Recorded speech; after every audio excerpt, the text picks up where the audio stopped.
Yo, what's up my dudes, it's Sai here, and today we are going to be ranking all of the mythical Pokemon. Last time we ranked all the starters from Generations, but this time we're just going to be going straight down the list and ranking every single mythical Pokemon, just so you guys can have a feeling for what I have for opinions on mythicals, because there's a lot of mythical Pokemon, and a lot of them's caught my attention throughout the years, but there's a specific number of them that I'm like really into, and then there's some that I'm not so into. So if you guys like these type of videos where I rank stuff, because apparently people like that kind of stuff, go ahead and hit that like button down below. Commenting and subscribing would be greatly appreciated. Keep in mind that I don't hate any of the Pokemon on this list. They're just, yeah, it's order from most favorite to least favorite. So yeah, we're just going to go ahead and get on to this. As you guys can see, we have our lovely chart that basically explains number 1 all the way to net 21 of all the mythicals. And obviously this list will be updated once the Gen 8 mythicals come out, because currently it's only 1 through 7. So let's go and get started. So yeah, my least favorite mythical on this list, number 21, is, if it wants to load, because Photoshop is a pain. There we go. Our number 21 is Fiona. The reason why Fiona is so low on the list is because I honestly don't give a crap about Fiona. It's okay. It's basically a Manaphy ripoff, but it's just not as good as Manaphy. Overall, and even then though, this thing's mythical status is disputed as well. People are wondering like, oh, is this thing actually a legendary, or is it a mythical, or is it actually important enough, or is it a regular Pokemon? So that's one thing, and like, first, its mythical is disputed. It's basically just a ripoff of Manaphy, and it doesn't have the best abilities. It just really isn't. So that's why Fiona is number 21, because it has really nothing going for it. It's just your basic standard water type. If it got Heart Swap like Fiona or Tail Glow, then maybe I'd consider using it, but it's literally just, it's a ripoff. It's literally dollar store Fiona, like Manaphy. Let's be real. Alright, number 20 on our list is... wants to load. Again, Photoshop takes a while. There we go. Number 20 is Melton, and I think a lot of people are going to be kind of disappointed for me saying this, but honestly, Melton, for me, it's just okay. It's not, like, in terms of the mythical pantheon, when you're considering mythical Pokemon, when you're considering the mythical pantheon, Melton, for me, looks more like a regular Pokemon than a mythical. It just does. It looks like a regular Pokemon that you'd see out in the wild and be like, oh, I'm gonna catch Melton. And I feel like that's just the thing about it. There's nothing really special about just regular Melton. I'll be getting to Melmetal later on the list, because, yeah, Melmetal's higher on the list if you haven't already guessed. But for me personally, like, Melton just literally looks like a Pokemon in the wild that I can catch. It literally looks like a regular steel type that I could catch in the wild. And that's good for me. Like, it's a steel type that I would catch in the wild. I would like that. But, like, if you're ranking Melton among the mythical Pokemon, the Pokemon that are supposed to be of absolute legend, Melton is just... yeah, it's just there, which it's kind of unfortunate because there's like a whole like good lore behind Melton and all, and the fact that it's on Pokemon Go. It's the first mythical to be released that's on a non-console game. So yeah, I think it's interesting, but again, Melton, it's just in my opinion, it's too ordinary as a mythical. So, but yeah, number 19 on our list is, if it wants to load, there we go. But yeah, number 19 is Meloetta. This might come as a shock to a lot of people, because I know Meloetta has its fan base. Meloetta, for me, it's just been okay. Again, like, as a mythical, I haven't really used enough of Meloetta to really get a feel for what it is. And on top of that, I kind of forget about Meloetta a lot. I kind of forget that, oh, it's a mythical Pokemon. Like, people actually use this thing. And to be frank with you, normal Psychic and normal Fighting, like the form swap change is cool. I like how like Meloetta, I think it's Aria form. Like Aria form is a special attacker, while Pirouette form is a physical attacker. I like that fact. But for me personally, again, Meloetta there's so many, in my opinion, there's so many cooler mythical Pokemon than Meloetta. In my opinion, so that's why it's way so low down the list. And on top of that, if I had to use a mythical on a team, my mind would immediately just not go to Meloetta. It just won't. So that's why Meloetta is number 19. Number 18 on our list, once Photoshop loads, is Shaymin. Shaymin is an interesting mythical because of the fact that, like Meloetta, it has two forms. It has the Hedgehog form that's super cute, and then it has the Sky form, which gains the Flying type and gets, like, Air Slash. And that's one thing I like about Shaymin. It's a sweeper mon that is really good at what it does. It's just such a good sweeper. And to be honest with you, Shaymin, the reason why Shaymin's higher than Meloetta on this list, because even though they both have 2 forms, Shaymin is more heavily ingrained in the mythology of the games rather than Meloetta is, because of the fact that Shaymin is, well, there's more of a backstory to what Shaymin is. Meloetta just kind of shows up just because, hey, Meloetta is a thing. But Shaymin is very ingrained, because like Floaroma Town in the Sinnoh region, that place was originally just barren, and then Shaymin, boom, made the whole place sprung up with flowers. And we didn't even learn about this till like once Diamond and Pearl, like I think that was the one mystery of Floaroma Town before Shaymin was released. It was like how all these flowers came up, and boom, that's an in-story reason. And that's one reason I like Shaymin a lot, just because it's more heavily ingrained in the story. And it also has a game, it also has a mystery dungeon game that's based off of it too, which I like. Explorers of Sky is arguably one of the greatest mystery dungeon games of all time. I actually have not played the Shaymin part of Explorers of Sky yet, and I really need to. But yeah, Shaymin, again, but like Meloetta though, Shaymin's just so low on the list because in my opinion, there's just a lot more cooler mythicals on the list. Again, mythical Pokemon are really cool. And if I say cool a lot, then let me know down in the comments, because I want to get like some sort of cool counter, because I promise you I'll be saying it a lot. But yeah, there's just a lot of just better mythicals in my opinion than any, but Shaymin still has its worth, so that's something. Number 17 on our list, once Photoshop loads, once again, is Deoxys. Deoxys is peculiar because, unlike Meloetta and Shaymin, this thing has 4 forms, which ranks it higher for me just because there's a lot more potential with Deoxys. But at the same time, though, Deoxys is kind of underwhelming because there really isn't a whole lot to Deoxys. There really hasn't been a whole lot of talk about Deoxys ever since its kind of release. I think the only time that Deoxys got at like any sort of like name, like recognition, blah, like, or just news about it was when Aurora came out and the Delta episode, because people were like, oh my god, Deoxys, you can catch it in-game. That's so cool. It's the first mythical that you can actually go in-game and catch it, and you don't have to worry about it. No, you don't have to worry about getting into distribution. So that's interesting. The fact that Deoxys is the first mythical to be caught in a main series game, you don't actually have to get a distribution event for it. But again, like Meloetta for me, it's there's just not much story behind Deoxys. There really isn't, other than the Delta episode, which is very late. Let me see. When Ruby and Sapphire first came out, Fire Red, Leaf Green, and Emerald, that was 2003, 2004. That was almost. It's now it's out to like 16 years ago. Well, when Omega Ruby Alpha Sapphire came out, that was like 2015, 2014. No, it was 2014. That was like 10 years after Deoxys was released, officially. So the fact that they didn't really give much background behind Deoxys in the main series games until Omega Ruby Alpha Sapphire, kind of pathetic in my opinion by Game Freak. But it's still good. It's got 4 forms. It's got power. I'll take that. Number 16 on the list, once it loads, is Zeraora. I don't care how you pronounce this thing, Zeraora. I pronounce it as Zeraora because it's Z-Rao, like God of Rao from Superman, and then Zeraora. Zeraora is just underdeveloped. It has a really cool design, but story-wise, it's really just underdeveloped. I wish they would explore more of this thing's ability, and on top of that, it's a very recent mythical, so I haven't had a full opinion around Zeraora yet as the other mythical Pokemon.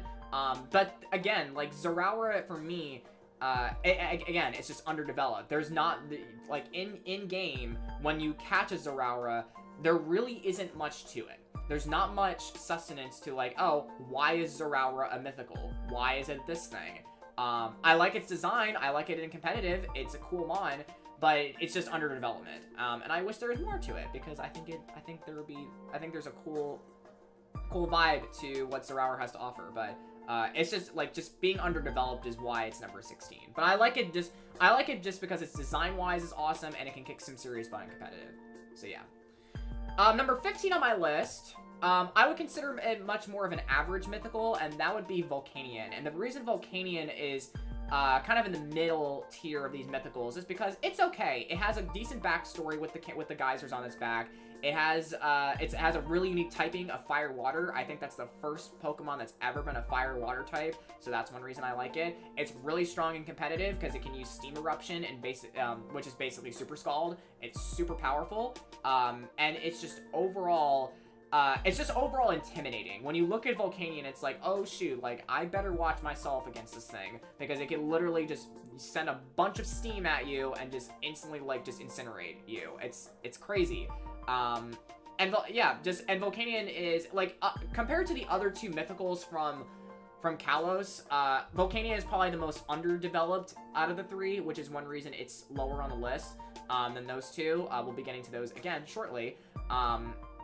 But overall though, it's basically your traditional mythical Pokemon with a cool design. So I like it. Number 14 on our list is something that is okay to me.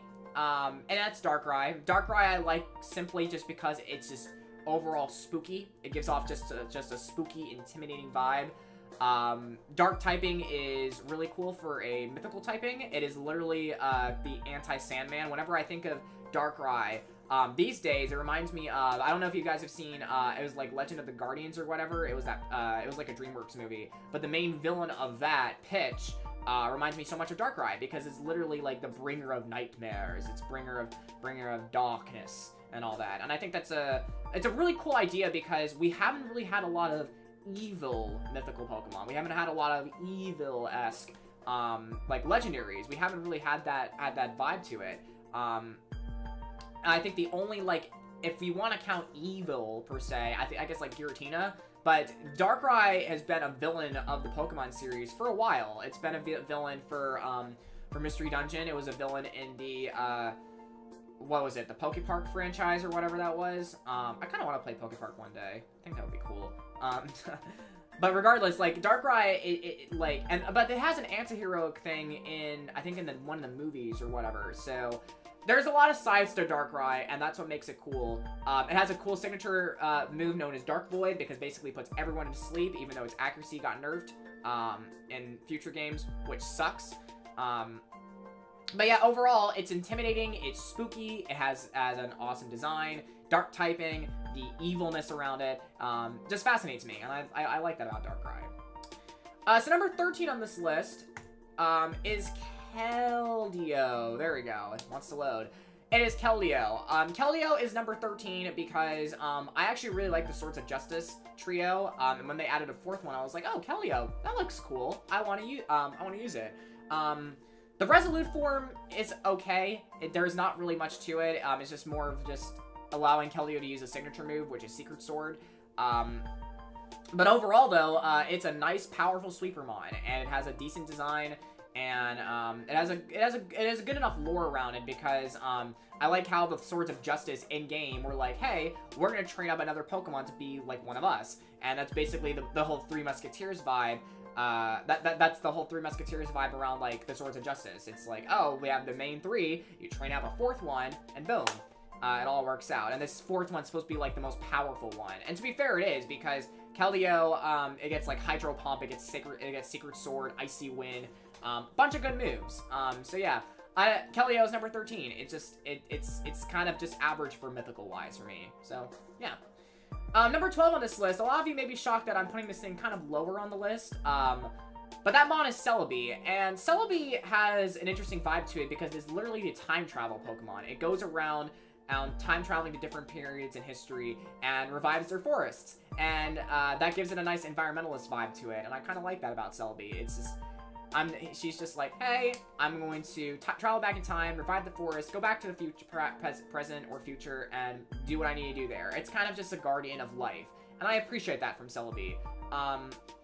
Kind of like with Zeraora, though, Celebi doesn't really have that much like lore in the main games, because that's the one thing. I really wish, hopefully in the future, that Mythicals, like just Mythicals overall, have some sort of like presence in the main game, like their status is hinted at. That's one reason Shaymin is one mythical that I like, but it's underdeveloped. Like Shaymin's lore in Sinnoh I like about it, but I'm not necessarily a huge fan of the design of the Pokemon. But with Celebi, on the other hand, it's like, I love Celebi's design, it's cute, and its power is immense, but it doesn't really have much in the game other than, like, the GS Ball, which I really would have liked to see. But Celebi's, again, yeah, and another thing about Celebi, which is interesting, Celebi originally in the Gen 2 anime, there was supposed to be like a giant arc revolving around Celebi with the GS Ball, but they decided to scrap that and give Celebi its own movie. I think I would have rather preferred the Celebi arc in the anime, just because they would have been able to uncover what the GS Ball is, Celebi would have turned up, and it would have been like, oh, but then they kind of put the GS Ball to rest, so it's unfortunate. But Celebi's, yeah, Celebi just has an interesting vibe to it, has some good moves in competitive, it's useful, so, yeah. Next Mythical on the list, now that we're finally getting to it, that Mythical is Manaphy. I've liked Manaphy since it was first released. I like the idea that you have to use another game besides the core series to obtain it. With the Ranger games, you have to get the Manaphy egg from those games and transfer them over to Diamond and Pearl, and then you could use Manaphy.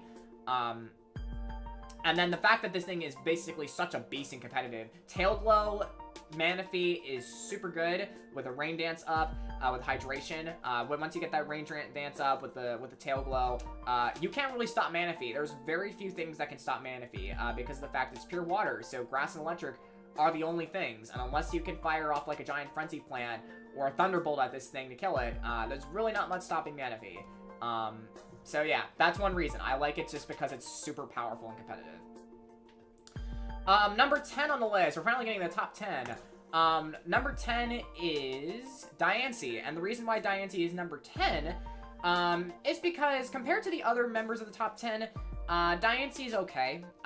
It has a Mega, which is one reason it's super high on the list, because I love Mega Diancie. It is very just... it has a lot of swagger behind it, because literally you set up the Mega Evolution, and then it gets Magic Bounce. All your entry hazards just flown back right at you. All your status is flown back at you, which is awesome. I like that about Manaphy. Diancie has a cool lore behind it. It's basically a mutated Carbink. So basically, like, the Carbink have, like, this, I guess, this one ruler, and that ruler is Diancie, and then whenever that Diancie, apparently, I guess, dies, a new Carbink is born, and that Carbink mutates to become a Diancie. So, that's an interesting fact behind it. And also, that this was also, the first fairy type that was a mythical. The first fairy mythical, which is a good taste, because I like fairy types. So, the fact that it's the first fairy mythical, it has a Mega Evolution to give up the Gen 6 vibe, and just, it's overall just super freaking powerful, and there's so many things you can do with Diancie. That's why it's number 10. For all those reasons. It's just very versatile. Number 9 on this list, once it loads, is Victini. The reason Victini is higher than Diancie is because Victini is... I've always resonated with Victini. Victini, and I think, was the first mythical that I actually caught in-game. Because I remember when I was playing Black and White, and the Victini event was going on, and you could go to a secret island in-game. You literally went to a secret island in the Pokemon, in the games, that you normally didn't have access to with this ticket, and you were able to fight Victini there after beating Team Plasma. And I love that, just because... Victini's design is cool. It has the ability to use all of the moves from the main Unova trio, which is Reshiram, Zekrom, and Kyurem. It has the ability to use Glaciate, which is... I don't know why, but it does. It's literally a Pokemon of victory, and I always strive for victory whenever I'm competitive, because I'm a competitive person. And overall, like, Psychic Fire, this was the first Psychic Fire type ever in game. So just there's a lot of factors behind Victini, and I said this before in this top 21. I like when a mythical is ingrained in the story. When there's like an actual like story event that you can do with a mythical, and Victini is one of them, and I like Victini for that reason. So it's freaking awesome. Number 8 on the list, once it loads, is Bagheera, and Bagheera is cool because it's a Steel Fairy type. And we haven't had... Wait, did we have a Steel Fairy type? Yeah, we had Mawile and what's the face? Klefki. We had Klefki in Gen 6, and technically Mawile, because Mawile got converted to a Fairy type. But when Bagheera was first announced, I didn't really know what to make of Bagheera. It kind of looked like this weird gear bunny thing.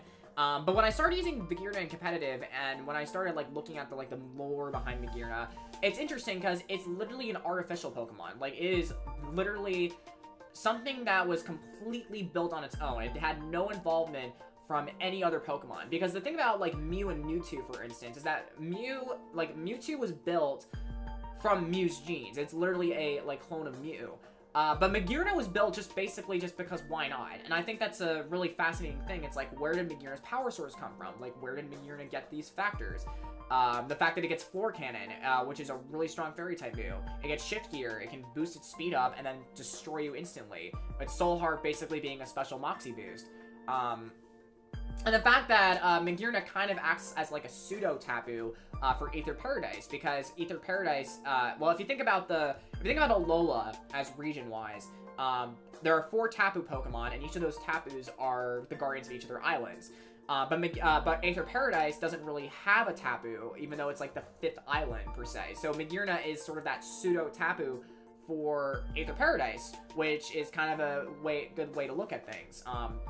And just the vibe around Bagheera is just, it's awesome. So, yeah, I like Bagheera just because there's so much embedded behind Bagheera, and I like that fact about it.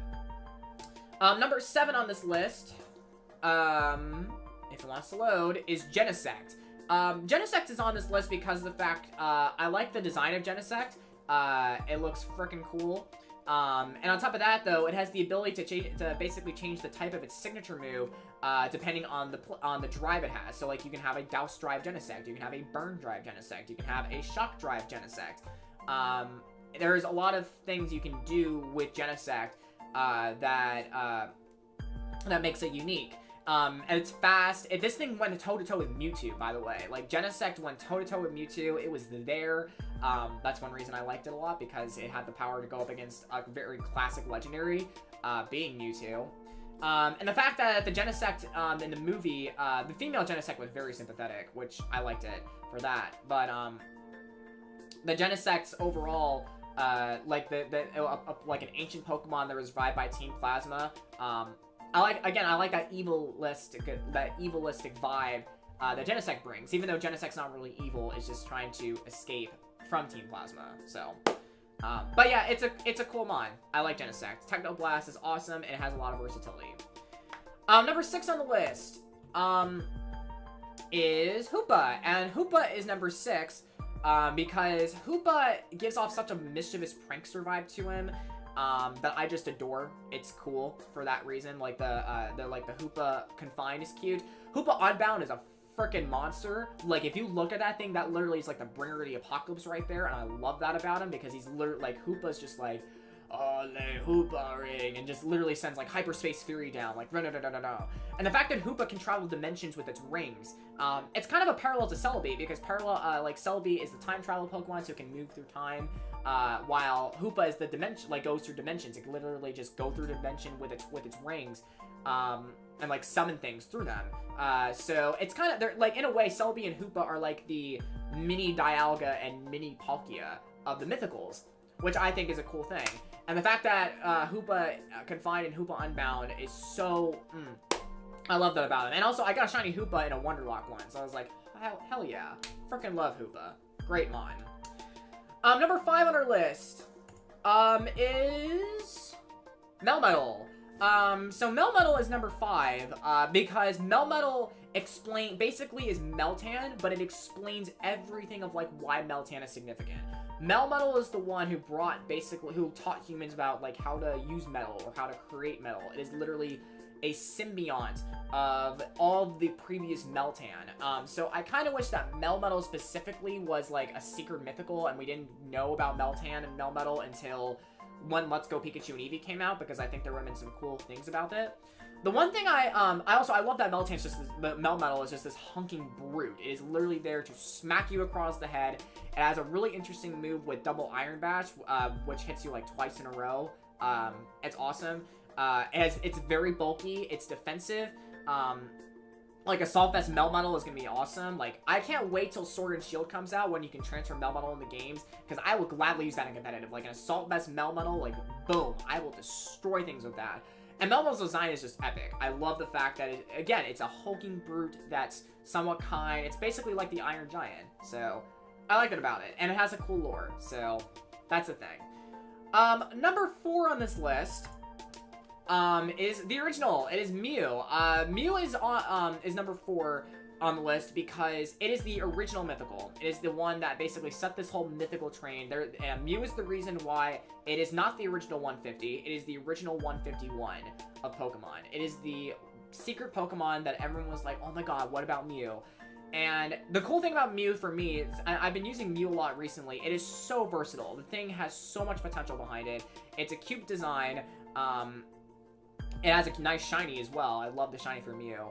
But there's so many things you can do with Mew, and there's so much, like, mystery behind Mew in any of the games. And the games, the anime, the side series, the core series, the fact that it also had a role in Super Mystery Dungeon as well, it's just there. Mew is undeniably one of the most epic mythicals, just ever. And if it's not, like, I normally don't judge lists on this, but if Mew's not that high on your list, then what's wrong with you? Like, it is literally, like, the progenitor. It is the ancestor of all modern Pokemon. Like, it's great. Love it.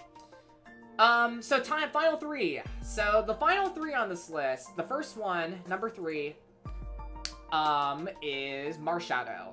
And Marshadow is very high on this list for me because ever since Marshadow came out, I was like, yo, this thing looks freaking awesome. And there was a lot of speculation in the when Sun and Moon first was announced, when the Pokedex was announced, there was Marshadow, and everyone was like, oh my god, like, Marshadow it's gonna be the 3rd legendary, because a lot of, like, at the time, a lot of people thought Necrozma was an Ultra Beast. They thought Marshadow was gonna be the last of the 3, the last of the 3. But no, it's actually the Mythical, and Necrozma was the 3rd legendary. But what drew Marshadow to me is it looks... It look like it just has such an like a laid back vibe to it, and then when it gets, like, all fired up in its Zenith form or whatever, that's what I like about it. And then it also has, like, a really has an exclusive Z move with Soul Stealing 7-star Strike. If that's not epic, I don't know what it is. It has a very unique typing. Fighting Ghost is basically neutral coverage against everything in the metagame. It gets Technician, which makes it so that Shadow Sneak does so much damage, or Drain Punch. No, Drain Punch is over 60. Never mind. But Shadow Sneak does so much damage, and then it gets Spectral Thief, which basically steals stats, and then uses those stats against you. Love that about it. And then it's just, like, from what I remember in the, I think in movie 20, it had this, it's the Gloom Dweller Pokemon, but it was like the guide to Ho-Oh. It was like the guide in the shadows to get to Ho-Oh. So yeah, there's just a lot of reasons why I like Marshadow. It's a unique mon. It's literally, yeah, there's so much uniqueness about Marshadow that I love. And technically it's not considered a Pixie because of stat-wise, but I consider it a Pixie just because it has, like, that Pixie vibe to it. But yeah, Marshadow is just awesome. Love it. Number 2 on the list, we're getting to number 1. Number 2 is Jirachi. Jirachi is literally the Wishmaker Pokemon. This thing was one of the first Mythicals that I really liked, from, like, day 1. I was like, oh my god, like, Jirachi is awesome, just because of the fact it can grant wishes. It has a really cool power with the eye in the belly. It's like the 3rd eye. It has like, this cosmic vibe to it. It seems like it's like an extraterrestrial, comes from outer space. Its typing, I think, is cool. Steel Psychic, Iron Head, Zen Headbutt. You can Paraflinch it. You can Stealth Rock set with it. It had a movie to itself where it was like the Wishbringer or the Wishmaker. But yeah, Jirachi. I don't know. I don't really have any more words to say with it. It's just an awesome mon. It literally, it gives off something. It's cute, it's deadly, it has the power of using Doom Desire, which is basically like a Steel-type Future Sight. Just a lot of things to like about Jirachi, so that's why it's number 2. And then finally, number 1 on this list, is the almighty Arceus. There's not much to explain about Arceus. It is literally the god of all Pokemon. I think that's what makes it so epic and majestic. It is literally the most regal and the most important of all the mythicals because it has such a... It is literally why the Pokemon world came to be. It's because of this mythical right here. That is one reason why Arceus is a mythical Pokemon. It is like, other than Mew, like, even though Arceus, like, created Mew, like, Arceus is just... There's just, yeah, Arceus just is, that's why. That's why it's number 1. It is literally just the ultimate, like, paramount of, like, of everything in the Pokemon world. Love that about Arceus. But yeah, that's gonna go ahead and wrap up this, top 21. It has been 30 minutes. Holy crap. It has been 30 minutes I've recorded this. Shoot. I'll have to trim this down for a little bit. But yeah, thank you all for watching. I really appreciate it. Y'all are true MVPs. And hopefully leave down your legendary mythical suggestion, or leave down your ranks mythical list in the comment section below. If you guys enjoyed this video, make sure to like, comment, subscribe. And tell me down in the comments if you guys want me to do more videos like this. So yeah, thank y'all for watching. I'll see y'all next time. Peace out, friends. Bye-bye.